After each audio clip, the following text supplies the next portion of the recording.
Pythagoras theorem states that the sum of the squares of the adjacent or base and the opposite or height is equal to the square of the hypotenuse. And Pythagoras theorem is applicable only for a right angle triangle. Here we can see a right angle triangle ABC, and this angle is theta. Its opposite side is AB, and we also call it a height. The adjacent side of this theta is BC.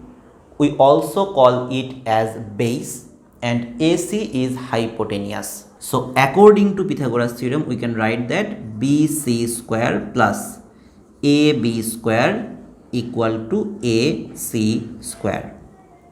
The summation of the square of base BC square plus the square of the opposite AB square equal to hypotenuse AC square. Now let's see an example.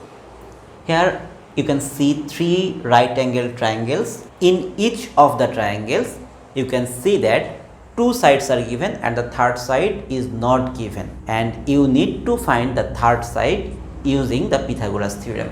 For this triangle, according to Pythagoras theorem, the sum of adjacent square plus opposite square or height square equal to hypotenuse square.